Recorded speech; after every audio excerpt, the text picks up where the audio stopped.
All right, enough yapping. We should get started so that you can get to bed. I know you got a long day today, and then you got early morning tomorrow. So, for this week's topic, this is the last week of the injury prevention efforts, and so then we'll take a look at the load management, kind of the more practical side. Early on, we talked about the epidemiology and the observation of different conditions or pathologies that the athletes might experience, and then some prehab efforts for how to try to mitigate the risk of some of those things.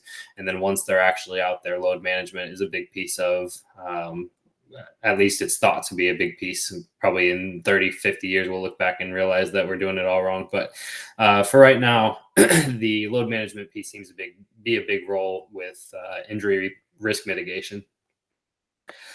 So, give a kind of a broad picture to start. So, what's the goal of load management? The goal would be to promote health and wellness, and then to reduce the risk of injury. How we do that is through a variety of different topics and tools. And so, we use sports science to really objectively say what the risks are and how we can mitigate those risks. We use things like periodization planning for the strength and conditioning aspects and the physical fitness planning so that they can develop and adapt to the different stress that we're imposing upon them. And then we use different things like load monitoring for kind of seeing how they're adapting to those different periodization plans. And then the last piece that I think is really important and probably the hardest piece because there's not so much literature on the decision making process. It's more about what is like considered optimal or what is ideal, but nothing in pro sports or competitive sports is ideal. So it's about working with what you've got and making decisions live as opposed to having a plan and just being rigid and sticking to it. So for periodization planning, there's 1.5 million different ways that you can go about periodizing a season. The most typical terminology is like macrocycle, mesocycle, and microcycles. And so these are the different, like a calendar year, or you can use a season for the length of the macrocycle. Mesocycle tends to be different blocks. And so these are usually somewhere in the 1 to, I think, 3 month, depending on who's defining it. But it's kind of that midterm phase, and then the microcycle is typically defined as like a week within the training period. A lot of periodization is kind of copied and pasted from the Russians, and so the Matveyev model, where basically you start with a high volume with low skill, like non-specific, and it's more just general prep phase. And so like there's different terms that you can see in that chart on the right. They've got the European terminology where it's the preparation phase. Sometimes they call it the pre-preparation phase, but then you've got like the more American terminology where they just call it a preseason. Or then you progress into the in-season, off-season, that kind of stuff. But then you've also got like gym terminology where you've got hypertrophy phase, you've got a strength and power phase, you've got a peaking, and then you've got the active rest. So there's different terms to define these different characteristics, but they all pretty much follow the same cycle of starting with high volume with low intensity, and then those cross over somewhere as they get into competition. So dropping the volume, obviously, because you don't want to cause fatigue while they're in the middle of a season. Otherwise, performance is going to drop, but you want the intensity to stay high so that they're able to output max force or max intensity for their actual competition. And so that's why they call it peaking, because the volume's dropped off, but the intensity stays high. It's that peak of their performance. The skill specificity picks up, obviously, as the season goes on. You probably wouldn't be a great football player if you were just doing like bodybuilder style workouts and sprint training. If you never practice catching a ball, then you probably aren't going to be very good at it. So the technical side needs to match the season as well. And so that's where the skill training or the specificity starts to pick up as you get into the main competition or the competitive season. But like I said, there's a million different ways you can program it. They usually just tend to trend. That chart I know is probably tiny, but you can look up, just Google NSCA periodization, and that chart will come up, and you can see all the different things they're highlighting for the phase, the intensity, the volume, all those different things. And it just defines it for each period throughout the calendar year. For the load monitoring, there tends to be discussions about what the most important metrics are, but most people agree that there's some contribution of internal load and external load. So the internal is kind of like what the body is doing in response to the training, whereas the external load is the actual physical output of the body into the environment. So things like GPS coordination, accelerometers to see like angle changes, and then force plates for like vertical force output. Basically, it's what the body is giving to the world as opposed to what the body is doing for itself. So, like the internal load, you can see things like heart rate, inflammatory markers, and there's a ton of different inflammatory markers that you can measure and say the stress was high. For example, like CK. Um, I know CRV is another one that's pretty common, but there's a bunch of different inflammatory markers that you can measure and say, oh, this is the response to the training demands, and this would be a high internal load. RPE is another one that's really common. Usually, I mean, you can even butcher the RPE variables because you can do the true research. I believe says 6 to 20 for the RPE scale, but everybody just makes it Americanized and they just do 1 to 10 because it's easier to remember. But basically, that's supposed to coordinate with the intensity of the session. So the higher the intensity, the higher the RPE should be. But you're going to have a spectrum there because you're going to have fit athletes who are going to perceive a hard session as being fairly easy, whereas somebody who's unfit is going to look at that hard session and say, "Oh my gosh, that was impossible." So you're going to have some variance there, but that's kind of the point, is to understand how each individual athlete is responding to the stress of that training session. Any questions so far? Any comments? Yeah, going back to the mesocycles and the periodization, I just had a quick question. When you're in season, what's the emphasis of the strength and conditioning? Are you focusing more on like maybe different compound movements? What's the emphasis, and what are you trying to get out of There's again a million different ways you can go about it. I don't think there's necessarily a right or wrong way. It depends a lot on the sport. It depends a lot on the individual. It depends a lot on the age, for example. Like even within soccer, right? Like I've worked in both the academy and with the second team, and the gym emphasis for those two age groups is completely different because the younger age group, they need a lot more physical development and maturity, whereas some of these older guys, they need to prioritize their freshness. So the younger guys can do a lot more volume, whereas the older guys probably need a really low volume but a higher intensity in order to get the stimulus. So you can get the stimulus one of two ways: either high volume or high intensity. Um, and for the younger guys, they probably need more like motor coordination or like movement pattern development as opposed to like actual anabolic like building. Like they're probably don't have the capacity to put on a ton of muscle yet. So by trying to train that, like you're probably going to minimize your gains as opposed to just like learning movement efficiency. So age will depend, or age will kind of dictate what you're going to do in the gym. In terms of exercise selection, yeah, that also depends because you're going to have some exercises that are going to be more taxing. For example, you could do a dumbbell bench press versus a barbell bench press. The bar is probably going to be more taxing, um, whereas the dumbbell is probably easier on the central nervous system, but it's probably harsher on the muscles. So depending on what your goal is, are you trying to increase local muscle hypertrophy, or do you want to increase like the neural output on the CNS?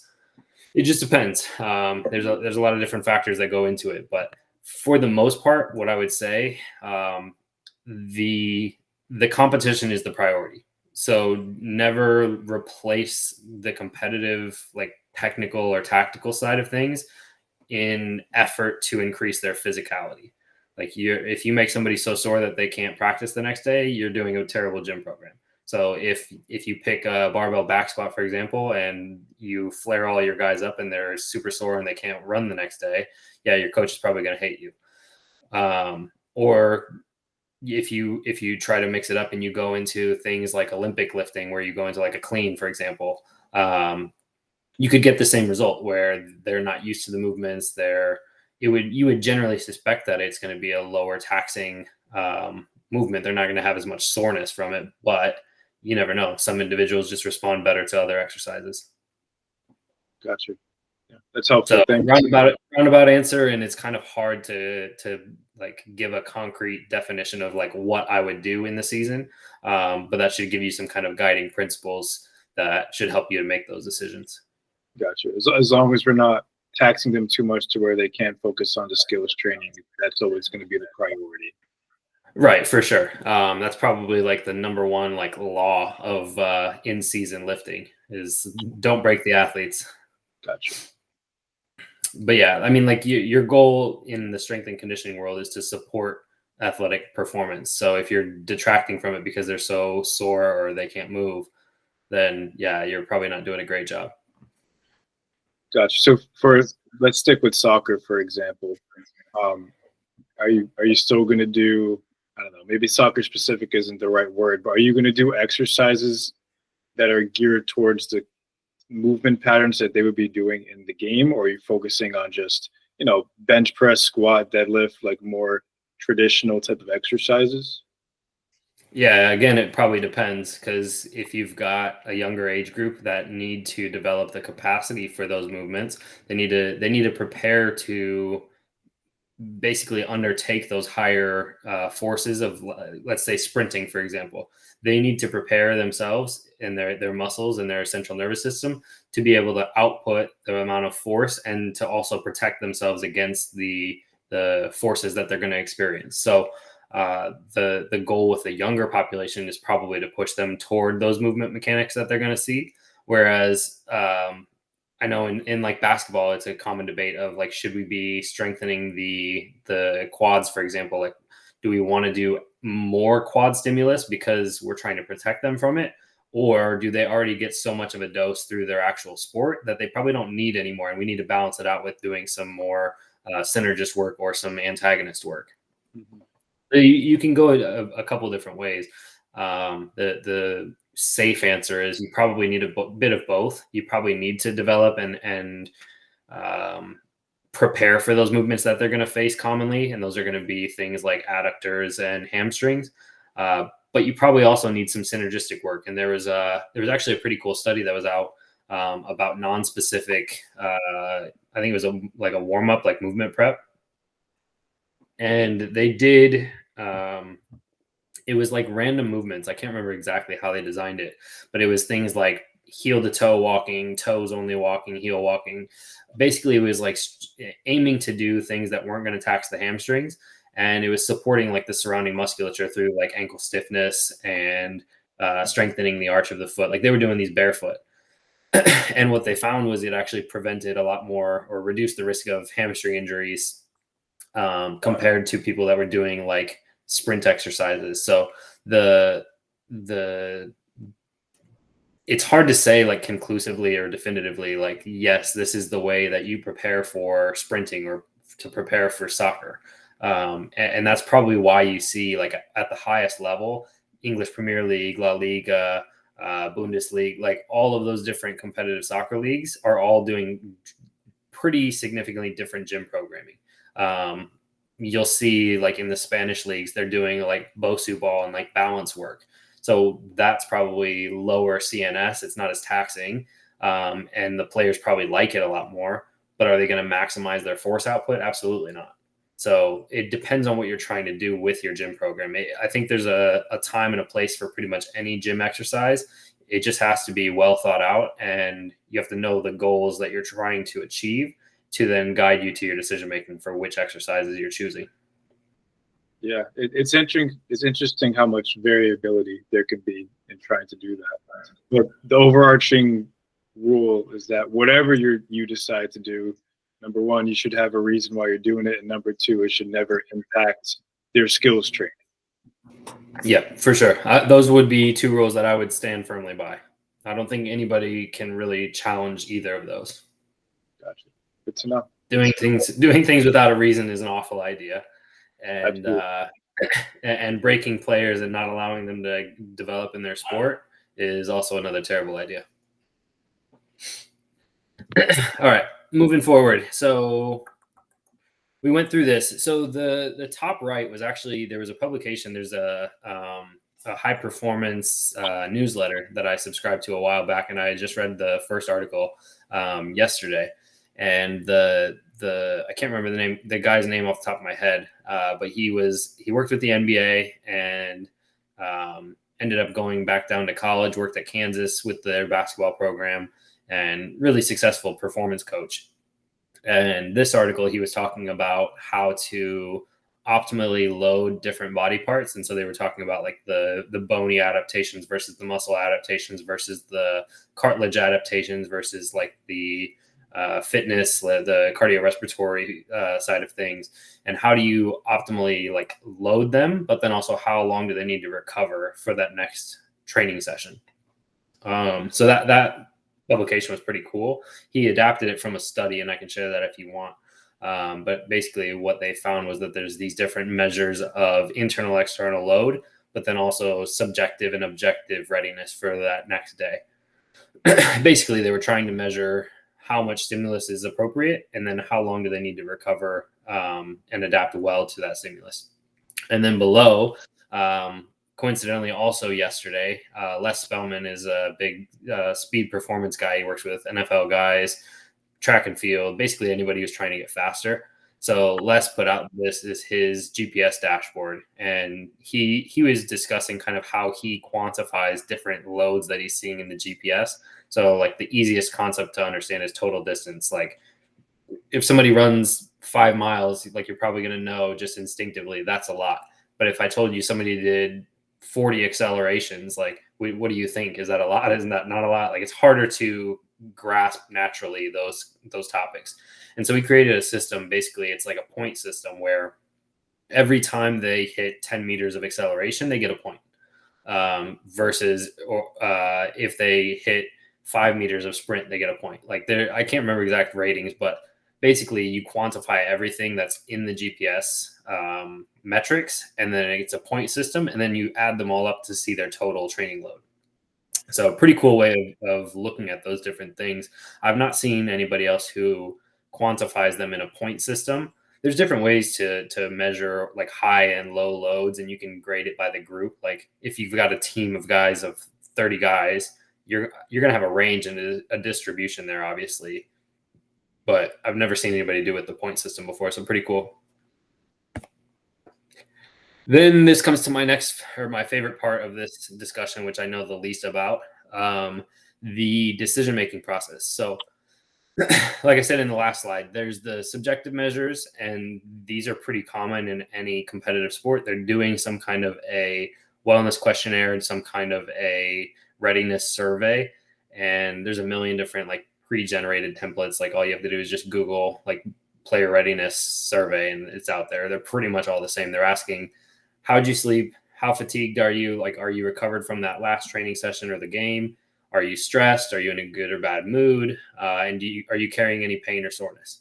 And so you can use all of those things to monitor them. And you say, okay, well, we know that stress is a big predictor of injury. We know that pain is a big predictor of injury. And we know that low sleep is a big predictor of injury. So if they've got all three, their injury risk goes way up. If they're already carrying something, then yeah, their injury risk goes through the roof. So kind of just paying attention. Like there's going to be times where you have all those factors and you still let them train fully with no restrictions. But you have to be aware of the consequences of that. So there's a time and a place again to be more cautious and to be more aggressive, but paying attention to those variables, I would say, is generally a good idea. For the objective measures, there's again more here than I included on the slides, but some of the most common are resting heart rate. So if your resting heart rate is increasing, then your stress is probably higher, and you may have greater likelihood of injury depending on that. The research on that is pretty thin, but it is something that people pay attention to, as well as heart rate variability. Again, the devices to measure that are pretty inconsistent, and so are the applications and quantification of it. But there's some literature to support heart rate variability as a predictor of injury. And then for the force output, so there's people will track fatigue via like force plates. And so you just have them do, most commonly, it's a counter movement jump with the hands on the hips. There's a really good book on that called, oh, no, I can't remember the name, Takeoff by Daniel Bove. And basically he's explaining the reason that people use that test a lot and how you can assess it, how you can program for what you're seeing, and all the different stages of the force plate jump. So you're analyzing the chart of the force output to determine then, are they fatigued? Are they fresh? Are they weak? Are they strong? Are their tendons strong? Are their tendons stiff? Things like that. And so you can adapt your gym program, for example, based on what you're seeing in these different jump tests. Some other considerations to keep in mind would be the time of the year. Are you in the preseason where you want them to carry a bit more soreness and adapt to the stress? Or are you in the competitive season and in the postseason where you want those, you want people to be fresh all the time? So you want your volume to be a lot lower there. And so if somebody's carrying a lot of fatigue, you might need to drop their volume even lower than what's already planned. Individual considerations are always important. So even if you've got the golden periodization and you've mapped it all out to perfection, you're still going to have an individual who responds poorly to it. So what do you do with that guy? Are you going to just say, do it anyway, just because I calculated it out to be correct? Probably not. You probably still need to adjust that individual's plan. Any questions about that? Yeah, so going back to the force output, you had mentioned the book Takeoff. Yep.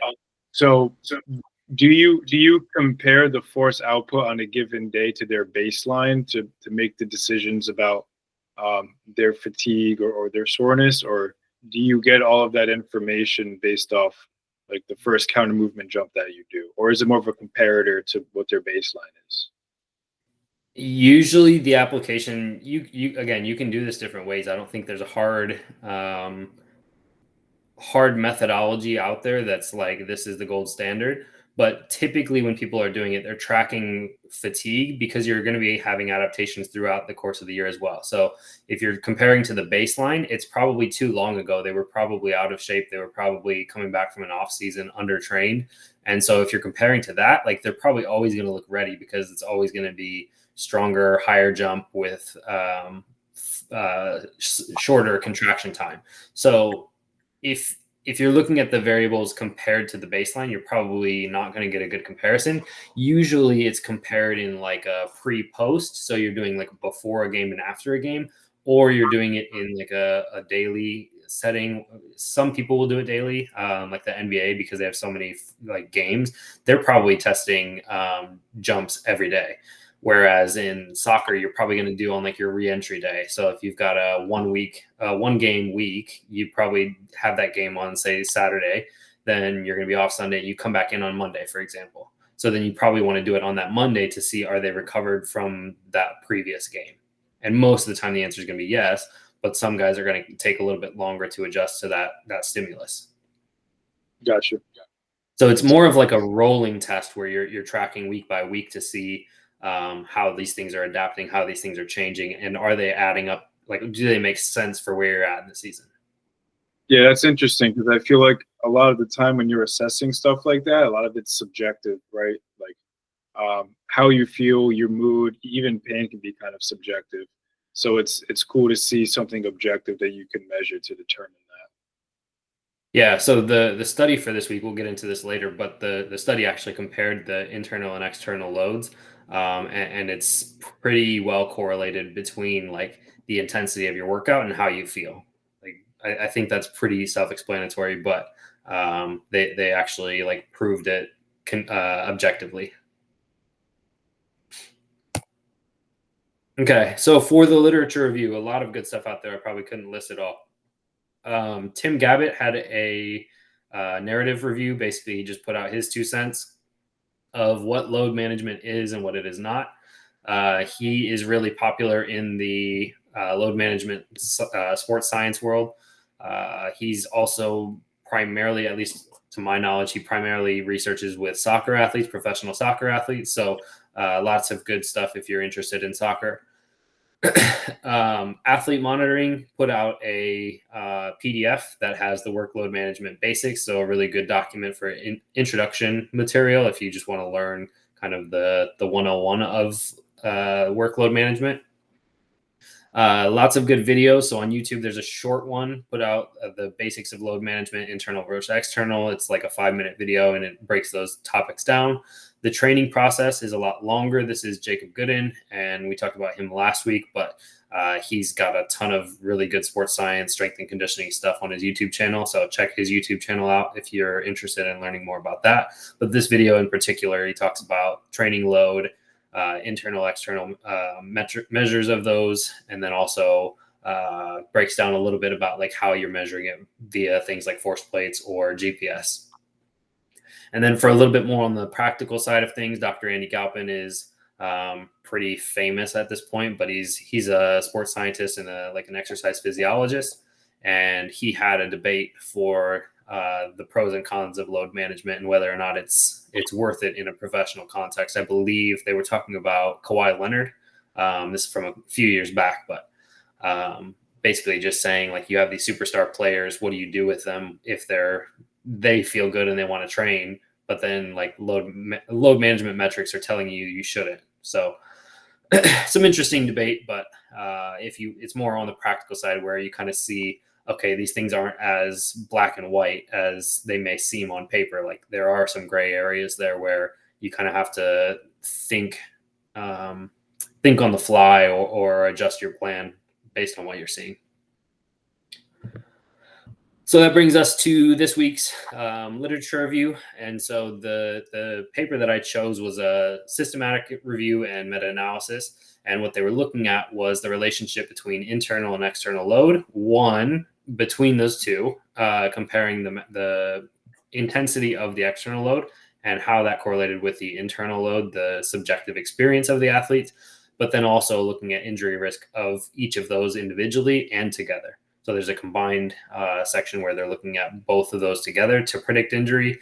And then at the end, they looked at machine learning and to see if they could positively predict injury based on what they were seeing. This was done with all male professional soccer players. The studies included, out of all the studies they searched, 25 were included in the study, and then 630 athletes were the subjects. The average age was 24 plus or minus 3 years. And then the research length was it was somewhere in the range of 6 weeks to 2 seasons. So some really long time frames there if you're looking at the subjective well-being of individuals and then also the injury risk. So 2 seasons, you would expect to see some really good data. 6 weeks, you may or may not. It depends on what injuries you have present. I mean, you could just have a fluke where nobody gets injured and there goes your whole research. For the findings, the most obvious common sense one to me is they found that an increased player load was related to increased RPE. So basically, the more demand that they did on the field, the higher their RPE was. No shock there. If anybody's ever worked with RPE, you know this.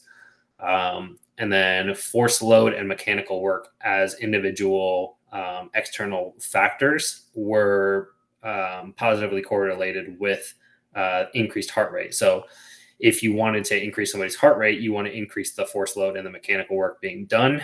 But again, you kind of already know this. The harder somebody's working, the higher the heart rate's going to be. So these are pretty obvious, I think. This is where it starts to get a little bit more interesting, where internal load and external load were both related to injuries. They found that it was positively correlated. The high acute to chronic workload ratio, and they tracked these for all of the different variables they were interested in for RPE, high speed running, sprint running, pretty much everything.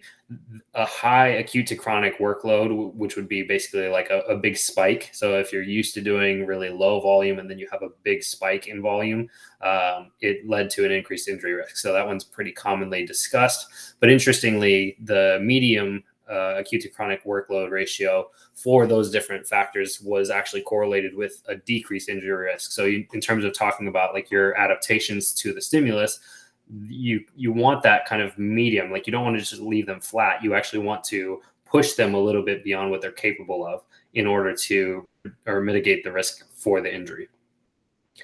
High physical fitness levels decrease the injury risk. No shock there. People who are in better shape tend to move better. They tend to sustain load better, and they tend to have less injuries. And interestingly, what they found looking back retrospectively was that people who were injured had a higher RPE for the trailing 3 weeks. So the 3 weeks leading up to the injury were all elevated. So something to note, if you're tracking RPE and you see a 3 week trend where somebody's RPE is like significantly higher than what it is on average or higher than the rest of their teammates, then you should probably flag them for somebody you might want to kind of manage their load a little bit, just knowing that they're at a greater risk. For the prediction of injury, so these are the prediction models. The pre-session questionnaires were used, and they were really effective. And the specifically what they were tracking there for the accurate prediction of injury were sleep quality, fatigue, shape, and mood. I'm not exactly sure what they defined as shape, but I assume it's fitness here, or maybe it's player readiness. I'm not sure. And then for the post-session questionnaires, they were doing things like satisfaction, pleasure, and RPE. The satisfaction and pleasure aspect was basically trying to assess, were they still enjoying the session? Were they enjoying the training? And that's correlated then with mood. If you're not enjoying it, if your stress is higher, if your mood is lower, then we know you're at a greater injury risk. For the machine learning portion, so they actually put in basically like an algorithm to predict who was at a greater injury risk. The authors, there was only one study that had done it at this point, and this is a pretty recent study, so maybe more studies have come out, but I haven't seen them. For the machine learning, the authors did see early signs of efficiency for predicting injury, and they basically suggested that future research kind of dial in on the algorithms to get it more accurate, but it does seem worthwhile in terms of something that should be pursued in the literature. So that is it for the study and for this week. Any last minute questions? Anything else you want to talk more at length about? No, man, I thought that was a very helpful, very informative session as always. Awesome. So give a summary. The point of load management is to promote health and wellness and reduce injury risk. We do this by tracking different variables and objective and subjective markers through the help of sports science. And one way that you can kind of prepare and plan ahead for these things is periodization planning, making sure that the load makes sense for where their body is physically at and prepared for. And then once you're actually into the actual training bit of it, the load monitoring aspect and paying attention to the internal and external measures are something that is helpful, as well as mapping out the subjective and objective readiness of that individual. And then lastly, the decision-making piece is a bit of a gray area. It's not a hard science where everybody knows the best way to manage load. Not everybody knows, should we take them out for half the session? Should we take them out for the full session? Should we leave them in completely? What are we going to do now that we have all this data? It's an informed decision, but it's not necessarily a hard rule. So you have to be a little bit flexible, and I think more research will help with this aspect as well. So hopefully in the next, like I said, 30 to 50 years, when all the machine learning corrects their algorithms, we don't have to even think. We just plug it into the algorithm and it tells us exactly what to do. Yeah, then me and you will be out of a job. No, because I'll be the one who is turning the machine on and off in the morning and then making it work. There we go. Yeah, we'll figure it out. Starting next week, we're going to go into acute injury care, and then the topic next week will be more of the kind of on-field evaluation and wound care, and then we'll break into the different topics every week from there. But we'll get away from the injury prevention side, and once there is an injury, what do we do with it?